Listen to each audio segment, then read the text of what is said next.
El sol de la tarde caía con fuerza sobre los campos de entrenamiento de Castilla-La Mancha. El aire vibraba con los gritos de los niños, las órdenes de los entrenadores y el murmullo de los padres que observaban desde la grada. Era un torneo juvenil de gran importancia para los equipos locales, un escaparate donde muchos soñaban con mostrar su talento. Entre todos los chicos que corrían tras el balón, uno llamaba especialmente la atención, no tanto por lo que hacía en el campo, sino por el apellido que llevaba en la espalda: Xavi. Marc Xavi, hijo del legendario centrocampista del Barcelona y de la selección española, vestía con orgullo la camiseta de su equipo juvenil. Tenía apenas 15 años, pero sobre sus hombros cargaba un peso invisible, una herencia demasiado grande. Cada pase que daba, cada control, cada disparo, era observado con lupa. Para muchos, no era un chaval más, era el hijo de. Y esa etiqueta, lejos de ser un privilegio, se había convertido en una cadena. Al comienzo del torneo, Marc se mostraba entusiasta. Había entrenado duro, con la ilusión de seguir el camino de su padre. Sin embargo, pronto comenzó a notar algo extraño. Sus compañeros no lo miraban a los ojos, las bromas en el vestuario tenían un filo hiriente, y cuando pedía el balón en los entrenamientos, rara vez se lo pasaban. Al principio pensó que era imaginación suya, que necesitaba esforzarse más para ganarse la confianza del grupo. Pero los días pasaban y la sensación de ser un extraño dentro de su propio equipo se hacía cada vez más insoportable. En el campo, los síntomas eran claros. Si levantaba la mano pidiendo un pase, el balón terminaba en otro lado. Si se desmarcaba, nadie lo veía. Si fallaba un tiro, escuchaba suspiros exagerados, risitas contenidas, miradas cómplices entre algunos compañeros. Una vez, tras un error en defensa, escuchó claramente a uno de ellos murmurar: «Claro, juega porque es hijo de Xavi, si no estaría en el banquillo». Marc tragó saliva y siguió corriendo, pero esas palabras quedaron clavadas como un dardo en su pecho. Xavi Hernández, su padre, apenas tenía tiempo para asistir a todos los partidos de su hijo. Cuando lo hacía, desde la grada solo veía a un adolescente que aún estaba en proceso de crecer como jugador, con altibajos normales de la edad. A veces le reprendía con cariño: «Tienes que ser más fuerte, Marc, no puedes venirte abajo por un fallo». No sospechaba que detrás de esos fallos había una dinámica de exclusión que se repetía partido tras partido. Para Xavi, todo era parte del aprendizaje. Para Marc, era una herida abierta que sangraba en silencio. Aquel día, sin embargo, ocurrió algo distinto. Entre los invitados de honor al torneo se encontraba Andrés Iniesta, el eterno compañero de Xavi en tantas batallas, el hombre de Fuentealbilla que había marcado el gol más importante en la historia de España. Había regresado por unos días a su tierra natal. Iniesta se mantenía alejado del ruido mediático, siempre discreto, siempre humilde. Aceptó asistir al evento como una forma de apoyar a los jóvenes y recordar sus propios comienzos. Se sentó en la grada, casi inadvertido, con una gorra sencilla y unas gafas oscuras. Nadie reparó demasiado en él, salvo algunos padres que lo saludaron con respeto. Mientras los niños corrían tras la pelota, Iniesta observaba con la mirada paciente y aguda que siempre lo caracterizó dentro del campo. Su forma de mirar no era la de un espectador cualquiera. Analizaba los gestos, las dinámicas, los silencios. Y pronto, algo llamó su atención. Marc corría una y otra vez, levantaba los brazos, pedía la pelota con desesperación. Pero parecía invisible. Sus compañeros evitaban mirarlo, como si existiera una regla no escrita de no pasarle el balón. En una jugada clara de ataque, Marc se desmarcó solo frente al portero. El extremo que llevaba el balón lo vio, estaba claro, pero en el último segundo decidió disparar desde una mala posición y falló estrepitosamente. Marc quedó parado, con los brazos caídos, mientras escuchaba un par de risitas desde atrás. Iniesta frunció levemente el ceño. El partido siguió, pero la historia se repetía una y otra vez. Marc buscaba asociarse, pero recibía la pelota tarde o nunca. Cuando la tenía, cualquier error era amplificado. Un pase mal medido bastaba para que 2 o 3 compañeros se mirasen con ironía. En el descanso, mientras los niños bebían agua, Iniesta observó cómo algunos se apartaban de Marc, dejándolo solo en un banco. El chico bajaba la cabeza, fingiendo atarse los cordones para disimular su soledad. Iniesta reconoció ese gesto. Él mismo lo había vivido en su infancia, cuando llegó a la Masía siendo apenas un niño de Fuentealbilla, tímido y retraído. Recordaba cómo le costaba adaptarse, como sentía que no encajaba en un mundo de chicos más grandes y seguros de sí mismos. Pero a él nadie lo había señalado por ser hijo de... Lo de Mark era diferente. El peso del apellido era un arma de doble filo que sus compañeros usaban contra él. El segundo tiempo comenzó, y la tensión aumentó. Mark intentaba mantenerse firme, pero su frustración se notaba. En una jugada defensiva, un compañero le gritó: «Corre, que tu padre no está aquí para salvarte». Iniesta lo escuchó claramente, y vio cómo el rostro del muchacho se tensaba, conteniendo las lágrimas. En la siguiente acción, Mark cometió un error y el rival casi marca. El entrenador lo sustituyó de inmediato. Desde la banda, Iniesta lo vio sentarse solo, sin que nadie lo consolara. Ni una palmada, ni una palabra de ánimo. Solo silencio y miradas de reproche. Fue entonces cuando algo en el corazón de Iniesta se removió. No era solo compasión, era indignación. El fútbol, pensaba, debía ser un espacio de compañerismo, de apoyo mutuo. Él había vivido en carne propia lo que significaba tener compañeros que te tendieran la mano en los peores momentos. Ahora veía lo contrario, un grupo que marginaba a uno de los suyos por envidia, por prejuicio, por mezquindad. Y lo peor era que el afectado era el hijo de su gran amigo, alguien a quien respetaba profundamente. Después del partido, Iniesta se levantó de su asiento y caminó discretamente hacia la zona de vestuarios. No quería interrumpir ni llamar la atención, pero necesitaba observar un poco más. Desde un pasillo lateral, escuchó fragmentos de conversaciones. Uno de los chicos decía en voz baja: «Que se entere de una vez, aquí no juega por ser hijo de papá». Otro respondió riendo: «Sí, mejor que se vaya, así dejamos de aguantarlo». Las palabras fueron como un puñal. Iniesta respiró hondo. Sabía que lo que estaba presenciando no era simple competitividad infantil, era bullying, acoso silencioso pero sistemático. Y lo peor era que nadie parecía darse cuenta, ni entrenadores ni padres. Todos creían que Mark simplemente tenía un mal momento deportivo. Solo él, con su mirada acostumbrada a leer entre líneas, había captado la verdadera historia. Cuando los niños salieron del vestuario, Iniesta vio a Mark caminando junto a su padre. Xavi hablaba con tono paternal: «Tienes que ser más fuerte, hijo, no puedes venirme con cara larga cada vez que fallas. Mira, yo también tuve malos partidos». Mark asentía en silencio, con la mirada perdida. No se atrevía a contarle la verdad. No quería decepcionarle ni parecer débil.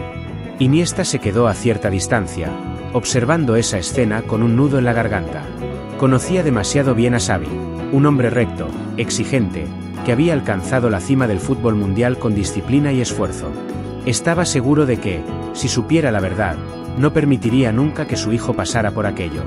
Pero Xavi no lo sabía. Y Mark no se atrevía a decírselo. Mientras regresaba a su coche, Iniesta pensaba en silencio. El sol comenzaba a ponerse, tiñendo de naranja los campos de Castilla-La Mancha. Recordó sus propios días en Fuentealbilla, cuando se sentía pequeño y fuera de lugar. Recordó las noches en que lloraba en silencio en la residencia de la Masía, soñando con volver a casa. Pero también recordó las manos amigas que lo ayudaron a seguir adelante, los compañeros que le enseñaron que el fútbol es unión, no exclusión. Decidió, en ese momento, que no podía quedarse de brazos cruzados. No sería justo. Mark no merecía cargar con esa cruz solo por ser hijo de... Y Xavi no merecía vivir engañado por las apariencias. Iniesta sabía que debía intervenir, aunque fuera en silencio, aunque nadie lo supiera. No por reconocimiento, no por protagonismo, sino porque era lo correcto. Esa noche, en su casa, Iniesta repasó mentalmente lo que había visto. La imagen de Mark aislado en el banquillo lo perseguía.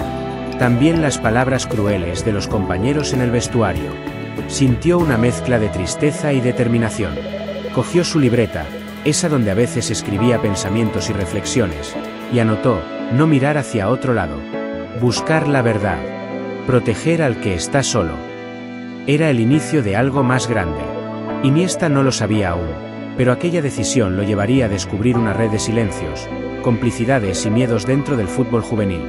Y sobre todo, lo llevaría a ser la sombra protectora que Mark necesitaba. Una sombra humilde, discreta, pero firme. En la distancia, las luces del campo se apagaban poco a poco. El eco de los partidos aún flotaba en el aire. Iniesta cerró los ojos y murmuró para sí: no estás solo, Mark. Yo también estuve ahí. Y no voy a dejar que te hundas. La mañana siguiente al partido, Andrés Iniesta despertó con una sensación extraña en el pecho. No había sido solo un encuentro juvenil, no había sido solo fútbol. Lo que había presenciado la tarde anterior no podía dejarlo tranquilo. El rostro de Marc Xavi, cabizbajo y resignado, seguía apareciendo en su mente como una herida abierta. Y detrás de aquella expresión estaba la sombra de un problema que trascendía el juego: el acoso, el aislamiento, la injusticia. Iniesta conocía demasiado bien ese mundo. Sabía que en los equipos juveniles, como en cualquier lugar donde conviven adolescentes con ambiciones, podían surgir rivalidades, celos, pequeñas crueldades. Pero lo de Marc era diferente. No era un caso aislado de competitividad mal entendida, sino un patrón sostenido, un mecanismo silencioso para quebrar la confianza de un muchacho. Y lo peor era que estaba camuflado bajo la superficie del fútbol, invisible para quienes solo miraban el marcador o las jugadas más brillantes. Aquella mañana se vistió sin prisa, desayunó con calma y salió a caminar por las calles tranquilas de Fuentealbilla. Saludó a los vecinos, escuchó el canto de los pájaros y respiró hondo el aire fresco del campo. Pero, por dentro, su mente estaba en otra parte. Se repetía una y otra vez la escena del vestuario, las risas apagadas, las frases hirientes. Y sobre todo, la incapacidad de Marc para contárselo a su padre. Si yo no hago nada, pensaba Iniesta, nadie lo hará. Esa convicción se convirtió en un motor. No se trataba solo de un niño, ni siquiera de ser hijo de Xavi. Era un símbolo de lo que podía estar pasando con otros chicos, en otros equipos, sin que nadie se enterase. Y él, que siempre había defendido el fútbol como un espacio de valores, no podía permitir que esas sombras crecieran sin respuesta. Decidió regresar al campo de entrenamiento esa misma tarde. No anunció su visita, quería observar sin que nadie cambiara su comportamiento por su presencia. Se colocó de nuevo en un rincón discreto de la grada, con su gorra y sus gafas, como un espectador cualquiera. El entrenamiento comenzó, y pronto confirmó lo que ya sospechaba: Marc seguía siendo invisible. Los pases iban siempre a otro lado. Los ejercicios de grupo lo dejaban al margen. Incluso en los randos, aquel clásico ejercicio donde todos participan, encontraba maneras de excluirlo. Si le llegaba la pelota, alguno exageraba un gesto de desaprobación o lo señalaba con ironía. Iniesta, con la mirada entrenada de tantos años en el campo, captaba detalles que pasaban inadvertidos para los entrenadores. Un hombro que se apartaba, una sonrisa burlona, un comentario entre dientes. Tomó nota mental de todo. No quería precipitarse ni acusar sin pruebas. Sabía que los adultos a veces minimizan estas cosas, diciendo que son cosas de niños. Pero él había visto suficiente para comprender que no era un simple juego. En los días siguientes, repitió la estrategia. Aparecía en silencio, se mezclaba entre los padres, escuchaba conversaciones. Poco a poco fue armando un mapa del problema. Descubrió que había un pequeño grupo de jugadores que lideraban la exclusión, alimentando las burlas y marcando la pauta para los demás. Eran chicos talentosos, con padres muy exigentes, convencidos de que el apellido Xavi era una amenaza para la proyección de sus propios hijos. Una tarde, mientras salía del campo, Iniesta escuchó a dos padres hablando sin saber que él estaba cerca. Ese chaval juega solo por ser hijo de... Si lo quitasen, mi hijo tendría más minutos, decía uno. El otro asentía, medio en broma, medio en serio. Que lo echen, ya verás cómo el vestuario mejora. Iniesta apretó los labios. La raíz del problema no era solo la envidia de los compañeros, era la ambición ciega de algunos adultos que transmitían sus frustraciones a los hijos. Iniesta comprendió entonces que la situación era más compleja de lo que parecía. No bastaba con dar un discurso de motivación, ni con pedir compañerismo. Había intereses, miedos y presiones detrás. Y en medio de todo, un niño que cargaba con un apellido glorioso como si fuese una maldición. Decidió dar un paso más. Buscó hablar con algunos empleados del club, desde utileros hasta asistentes. Lo hizo con la delicadeza que lo caracterizaba, sin imponer su figura de leyenda, sino con la humildad de quien quiere comprender. Poco a poco, algunos empezaron a abrirse. Uno de los entrenadores asistentes, en confianza, le confesó: sí, se nota que los chavales no lo quieren mucho. Yo intento equilibrar, pero hay una presión rara, es como si todos pensaran que está aquí por enchufe. Y claro, eso alimenta las tensiones. Iniesta agradeció la sinceridad, pero también notó el miedo. Nadie quería señalar directamente a los culpables. Nadie quería meterse en problemas con los padres más influyentes. Era más cómodo mirar hacia otro lado. Las noches de aquella semana fueron largas para él. Se quedaba despierto, repasando mentalmente cada detalle, preguntándose cómo podía ayudar sin hacer más daño. Hablar directamente con Xavi era una opción, pero intuía que no era el momento. Conocía demasiado bien a su amigo. Su primera reacción sería pensar que eran exageraciones o que su hijo necesitaba endurecerse. No, pensó Iniesta, antes debía tener pruebas claras, irrefutables. Solo así podría proteger a Marc sin que nadie dudara de su palabra. Un sábado, durante un partido amistoso, Iniesta decidió observar con más atención. Llevaba un cuaderno pequeño, donde fingía anotar jugadas como si fuera un aficionado apasionado. En realidad, registraba cada gesto de exclusión. Escribía frases textuales que escuchaba, dibujaba flechas indicando jugadas donde Marc quedaba deliberadamente fuera. Se convirtió en un cronista silencioso de la injusticia. Ese día ocurrió algo que lo terminó de convencer. En una jugada clara de contraataque, Marc recibió finalmente un pase. Controló bien, se perfiló y disparó. El balón salió rozando el palo. Era una buena acción, pero el público apenas reaccionó. En cambio, uno de sus compañeros se acercó murmurándole: «Ni con el nombre de tu padre vas a meterla». Iniesta lo escuchó claramente. Vio la expresión de Marc, tragando saliva, conteniendo las lágrimas. Fue como un puñetazo en el estómago. Cuando terminó el encuentro, Iniesta se acercó discretamente a la salida. Allí vio a Marc caminando solo unos pasos detrás de su padre. Xavi, como siempre, lo animaba con frases de exigencia: «Hay que entrenar más el disparo, hijo. No pasa nada, pero no puedes quedarte en las excusas». Marc asentía sin decir nada, tragándose la verdad. Y Iniesta, viéndolo desde la distancia, comprendió que el tiempo se acababa. Si no actuaba pronto, aquel muchacho terminaría odiando el fútbol, odiando la herencia de su propio apellido. Esa noche, Iniesta escribió un mensaje a un antiguo conocido, un periodista deportivo de confianza. No le dio nombres ni detalles, pero le pidió consejo. ¿Cómo se demuestra un caso de acoso en un equipo juvenil sin exponer directamente al niño? El periodista le respondió: con pruebas, vídeos, audios, testimonios. Si no, siempre dirán que son percepciones. Fue entonces cuando Iniesta decidió dar un paso más arriesgado. Al día siguiente, llevó consigo un pequeño dispositivo de grabación, discreto, fácil de ocultar. No era su estilo, pero comprendía que a veces la verdad necesitaba pruebas tangibles. Lo colocó en un lugar estratégico del vestuario, con ayuda de un empleado de confianza. No buscaba espiar la intimidad de los niños, sino registrar los momentos de burla que intuía que ocurrían cuando los adultos no estaban presentes. Los resultados llegaron pronto. En la primera grabación, se escuchaban risas y comentarios directos. ¿Has visto cómo falla?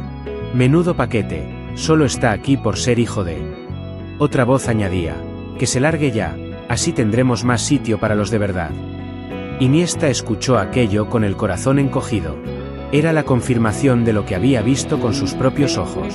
Con el paso de las semanas, fue reuniendo más material. Vídeos de entrenamientos donde se veía cómo ignoraban a Marc, grabaciones de frases hirientes, notas detalladas de cada partido. Todo lo guardaba con orden, como si estuviera construyendo un dossier secreto. Sabía que algún día tendría que mostrarlo, y cuando lo hiciera, debía ser contundente.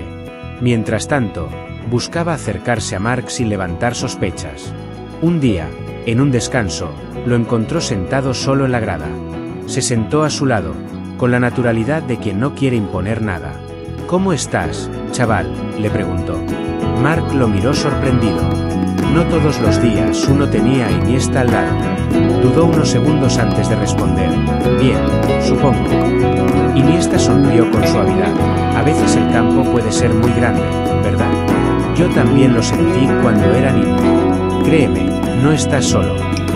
Marc no dijo nada, pero sus ojos brillaron con un destello de alivio. Tal vez era la primera vez que alguien reconocía su dolor sin juzgarlo. Iniesta se levantó, le dio una palmada en el hombro y se alejó, sin añadir más. Sabía que no debía forzar la confianza, que la verdadera ayuda se construye con gestos pequeños y constantes.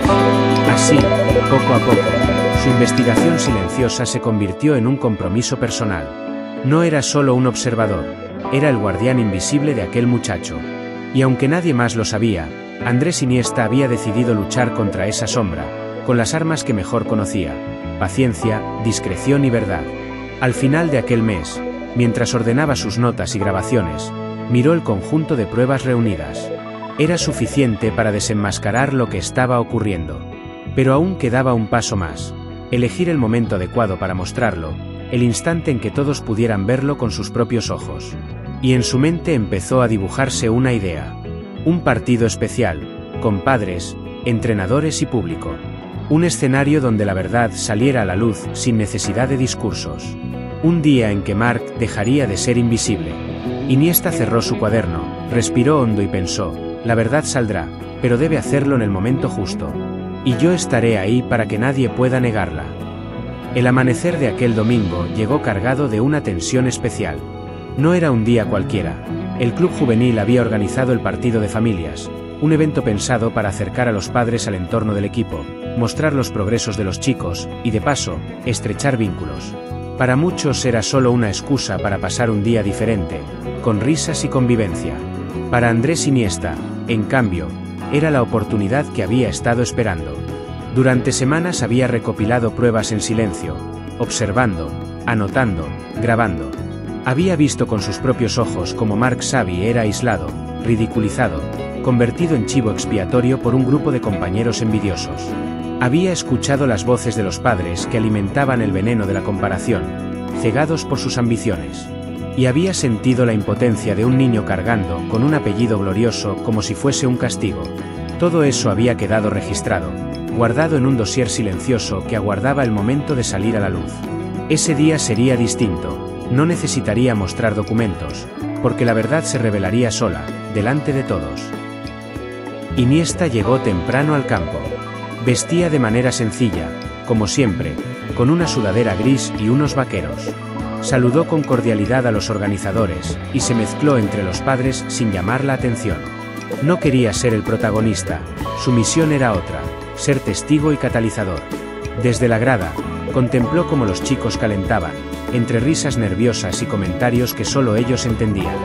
Marc se movía en silencio, con la cabeza baja, como acostumbrado a caminar entre sombras. Tenía las medias mal puestas, detalle mínimo que revelaba su distracción. Su padre, Xavi, estaba también presente, conversando animadamente con algunos padres y miembros del club. Se le veía orgulloso, sonriente, aunque de vez en cuando miraba a su hijo con un gesto serio, como evaluando cada movimiento. El partido comenzó con un ambiente festivo. Los altavoces anunciaron los nombres de los jugadores, hubo aplausos y las familias llenaron la grada con cámaras y teléfonos móviles en alto.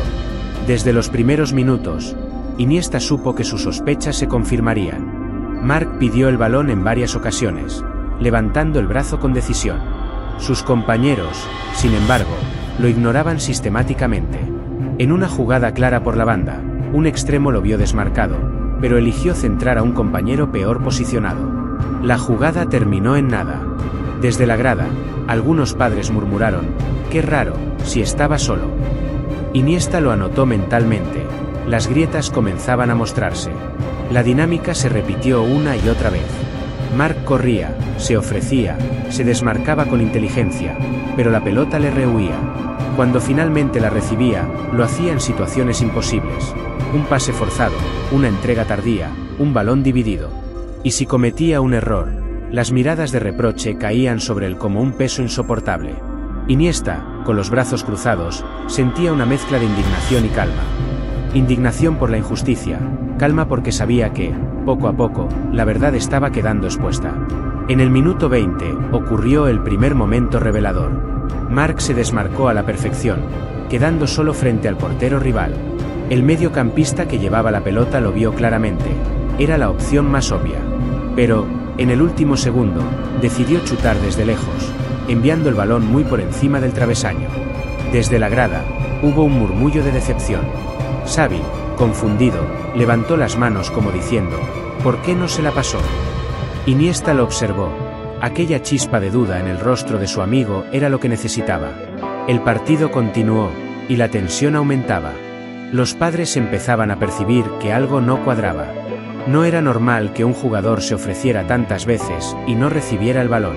Algunos incluso comentaban en voz alta: siempre lo dejan solo, ¿qué pasa?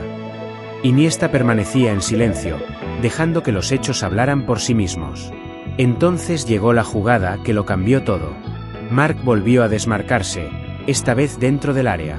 Un compañero, en lugar de pasarle, condujo el balón en exceso hasta perderlo. En el forcejeo, el mismo compañero empujó a Marc disimuladamente, haciéndolo caer. El árbitro, que era un joven voluntario, no pitó nada, pero la acción fue evidente. Desde la grada, se escucharon exclamaciones: «¡Eso ha sido falta!». Xavi se levantó de golpe, mirando incrédulo. Su hijo, en el suelo, se incorporaba lentamente, con los ojos vidriosos de impotencia. Iniesta lo observaba todo con el corazón en un puño. Era doloroso, pero necesario. Sabía que Xavi necesitaba ver con sus propios ojos lo que ocurría, sin filtros ni excusas. Y aquel momento fue el punto de inflexión. En el descanso, los niños se dirigieron al vestuario. Iniesta aprovechó para acercarse a Xavi, que permanecía de pie junto a la grada, visiblemente molesto. «¿Lo has visto, Xavi?», preguntó Iniesta con voz calmada, casi susurrando. «Sí», respondió el otro, con el ceño fruncido. «Algo raro pasa aquí. No entiendo por qué no se la pasan. Mi hijo no es perfecto, pero esto no es normal». Iniesta lo miró a los ojos, con una serenidad que contrastaba con la tensión del ambiente, añadió: «No es tu hijo el problema. Es lo que otros han decidido hacer con él». Xavi lo miró sorprendido, como si de pronto comprendiera algo que había estado negando. Quiso preguntar más, pero el descanso terminó y los chicos regresaron al campo. La segunda parte fue aún más evidente. Cada jugada era un espejo de la dinámica tóxica. Ignoraban a Marc, lo empujaban sutilmente, le recriminaban cualquier error. En una acción desafortunada, incluso recibió una entrada dura de un compañero, innecesaria y fuera de lugar. Esta vez, Xavi no pudo contenerse. Se levantó de su asiento, gritando: «¡Basta ya! Esto no es fútbol». El silencio cayó sobre la grada. Los padres lo miraron sorprendidos, los entrenadores intentaron calmarlo, pero ya era demasiado tarde, la verdad había salido a la luz. Todos habían visto como un grupo de chicos, movidos por envidias y prejuicios, marginaba deliberadamente al hijo de Xavi. Marc, en medio del campo, se quedó paralizado. No esperaba que su padre reaccionara así, no esperaba que alguien lo defendiera públicamente. Por un instante, sus ojos se llenaron de lágrimas. Se giró y, desde la banda, vio a Iniesta observándolo con una expresión serena, casi paternal. Fue como un mensaje silencioso: «No estás solo». El partido terminó entre murmullos y caras serias. Ya nadie podía fingir que no pasaba nada. Los entrenadores, incómodos, intentaban restarle importancia, pero los padres empezaban a comentar lo sucedido con preocupación. La máscara había caído. En el vestuario, Marc no pudo contener más la presión. Rompió a llorar, con sollozos ahogados que resonaban entre las paredes. Xavi entró y lo abrazó con fuerza, como si quisiera compensar en un segundo toda la ceguera de las semanas anteriores. «Perdóname, hijo. Perdóname por no verlo antes». Marc hundió el rostro en el pecho de su padre, sin poder hablar. Y en ese instante, Iniesta apareció en la puerta, en silencio. No dijo nada. No hacía falta. Solo observó aquella escena, con un nudo en la garganta. Más tarde, cuando la calma volvió, Xavi se acercó a Iniesta. Sus ojos estaban enrojecidos, pero también cargados de gratitud. «Tú lo sabías, ¿verdad?», preguntó con voz baja. Iniesta asintió suavemente. «Lo vi desde el primer día. Y supe que tenía que dejar que tú mismo lo vieras. Ahora ya no hay vuelta atrás». Xavi respiró hondo, como quien carga un peso enorme. «Gracias, Andrés. No sé cómo agradecerte que hayas estado ahí para mi hijo». Iniesta sonrió con humildad, como siempre. «No me lo agradezcas. Agradece a Marc, que ha tenido la valentía de resistir. Ahora es nuestro turno de protegerlo». Ese día terminó con un aire extraño en el club. Nadie quería hablar demasiado, pero todos sabían que algo había cambiado. El secreto había sido revelado, y ya no podía enterrarse de nuevo. Mientras el sol caía sobre el horizonte, Iniesta se marchó en silencio, con la sensación de que había cumplido su misión. Había expuesto la verdad, había abierto los ojos de su amigo y había devuelto a un niño la certeza de que no estaba solo. Pero en su interior sabía que aún quedaba un paso más: transformar esa revelación en un cambio real. Y para eso, haría falta coraje, paciencia y la voluntad de no dejar que todo quedara en el olvido. La mañana siguiente al partido de familias, amaneció con un silencio extraño en el club. El eco de lo ocurrido aún flotaba en el aire, como una tormenta que había arrasado con todo y dejado tras de sí un paisaje de incertidumbre. Los comentarios en los pasillos eran más contenidos que de costumbre, las sonrisas más tensas, las miradas más evasivas. Nadie podía fingir que no había pasado nada. Lo que había quedado al descubierto delante de decenas de padres era demasiado evidente para enterrarlo bajo la alfombra. Andrés Iniesta llegó temprano, como siempre. Había dormido poco, pero su espíritu estaba en calma. Sabía que lo difícil no era revelar la verdad, sino lo que venía después: asegurarse de que las heridas cicatrizaran y que no quedara solo en un estallido momentáneo. Caminó despacio por el pasillo principal, saludando con su amabilidad habitual, hasta llegar al campo. Allí, algunos chicos ya entrenaban con gestos nerviosos, conscientes de que el clima había cambiado. En un rincón, Marc Xavi calentaba solo, con los cascos puestos, la mirada fija en el suelo. Su padre lo observaba desde la distancia, todavía afectado por la explosión emocional del día anterior. Xavi se había pasado la noche en vela, reprochándose no haber visto antes la situación. Su orgullo como futbolista y como padre se había mezclado con una punzada de dolor. ¿Cómo había podido estar tan ciego? Iniesta se acercó a él. «¿Cómo está?», preguntó con voz serena. Xavi suspiró, bajando los ojos. «Tocado, Andrés. Pero al menos ahora sabe que no está solo. Eso cambia todo». Ambos guardaron silencio un momento, mirando al muchacho. Había algo frágil en él, pero también una fuerza oculta que empezaba a asomar. Como si resistir en silencio durante tanto tiempo le hubiera dado una especie de témpel invisible. El club, presionado por la magnitud del incidente, convocó una reunión urgente esa misma semana. Padres, entrenadores y directiva fueron citados al salón principal. La atmósfera era tensa, casi asfixiante. Algunos padres buscaban excusas, otros bajaban la mirada, incapaces de sostener la verdad que habían presenciado. El director del club habló primero, con un tono diplomático. «Lo sucedido el domingo no refleja los valores que defendemos. El fútbol formativo debe ser un espacio de respeto y compañerismo. No podemos tolerar actitudes de exclusión ni violencia, vengan de quien vengan». Un murmullo recorrió la sala. Varios padres se removieron incómodos en sus sillas. Xavi, con el rostro serio, levantó la mano y pidió la palabra. Su voz, firme, retumbó en el salón. «Lo que vi con mis propios ojos fue acoso. A mi hijo lo marginaron, lo empujaron y lo ridiculizaron delante de todos. No lo digo solo como padre, sino como alguien que ama este deporte.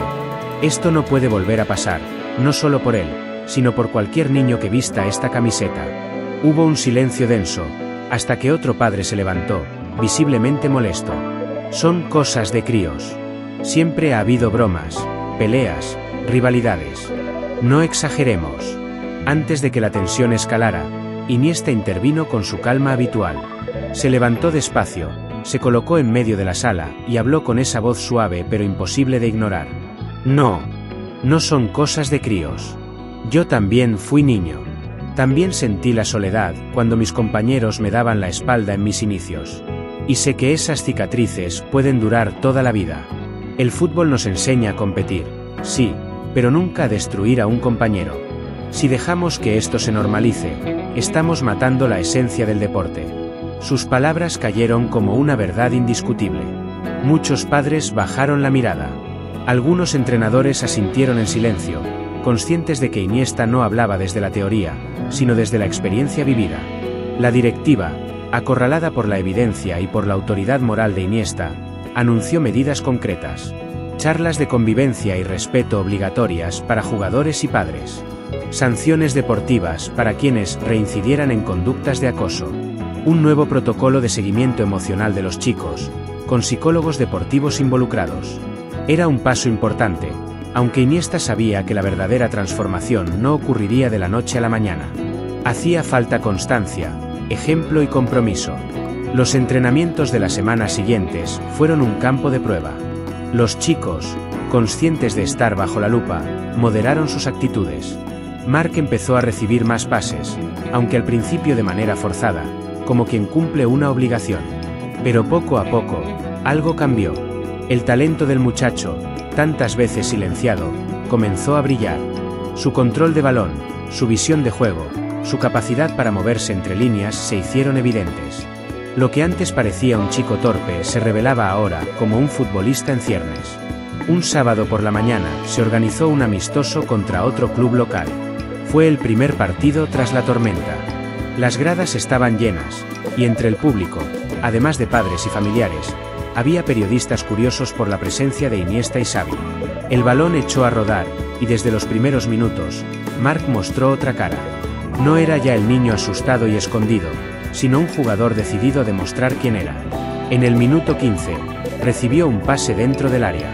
Controló con sutileza, amagó ante el defensa y disparó cruzado. El balón besó la red. ¡Gol! La grada estalló en aplausos. Mark levantó los brazos, incrédulo, como si no pudiera creer que, por fin, la gente celebraba algo suyo. Su padre, Xavi, se levantó de un salto y gritó con una emoción que pocas veces había mostrado en público. Iniesta, desde la banda, sonrió en silencio. Sabía que ese gol no era solo un gol, era una cicatriz que empezaba a cerrarse, una prueba de que el niño estaba recuperando su lugar. El partido terminó con una victoria clara, y Mark fue elegido el mejor jugador. Al recibir el reconocimiento, bajó la mirada tímidamente, pero en sus labios se dibujó una sonrisa genuina. No era orgullo vacío, sino alivio. Había sobrevivido a la tormenta, gracias a quienes lo habían protegido, volvía a creer en sí mismo. Esa misma tarde, mientras el sol caía sobre el horizonte, Iniesta y Xavi caminaron juntos por la explanada del club. Mark iba unos pasos por delante, botando un balón, con una alegría que contagiaba. Xavi miró a su amigo con ojos agradecidos. Andrés, no sé cómo devolverte todo lo que has hecho. Si no hubieras estado, mi hijo habría seguido hundiéndose. Tú le devolviste la luz. Iniesta negó con la cabeza, con esa humildad que lo caracterizaba. Yo solo le mostré que no estaba solo. El resto lo hizo él, con su valentía. Y tú, Xavi, con tu amor de padre, aunque llegara un poco tarde. Caminaron en silencio un rato, disfrutando de la calma. Había algo simbólico en aquella escena, dos leyendas del fútbol, unidos no por títulos ni por gloria, sino por la defensa de un niño. El fútbol, pensado a veces como un negocio o un espectáculo, recuperaba allí su esencia más pura, ser un refugio, un lugar donde aprender valores y construir comunidad. En los días siguientes, la historia comenzó a difundirse discretamente. No hubo grandes titulares ni portadas, porque Iniesta nunca buscó protagonismo. Pero entre los pasillos del fútbol base, se hablaba de aquel episodio como un ejemplo. Entrenadores de otras canteras empezaron a discutir cómo prevenir casos similares, y algunos padres reflexionaron sobre el peso de sus propias palabras en la vida de sus hijos. Mark, por su parte, siguió creciendo como jugador y como persona. Había aprendido que el dolor no lo definía, que incluso en los momentos más oscuros siempre hay alguien dispuesto a tender la mano. Y cada vez que se ponía la camiseta del club, recordaba las lágrimas de su padre en el vestuario y la mirada serena de Iniesta desde la puerta. La vida siguió, pero algo había cambiado para siempre. Una tarde, después de un entrenamiento, Mark se acercó a Iniesta. Con timidez, le dijo: «Gracias, mister, por todo». Iniesta lo miró sorprendido. «¿Por qué me llamas mister? Yo no soy tu entrenador». El chico sonrió. «Para mí lo eres. El que me enseñó la lección más importante, que en el fútbol no se juega contra los compañeros, sino con ellos». Iniesta sintió un nudo en la garganta. Acarició el cabello del chico y se marchó, sabiendo que esas palabras valían más que cualquier trofeo. El sol caía sobre el campo, tiñendo de oro las porterías vacías. En ese instante, Iniesta comprendió que había valido la pena cada desvelo, cada observación en silencio, cada paso prudente. Porque había logrado lo que se había propuesto desde el primer día, devolver la luz después de la tormenta.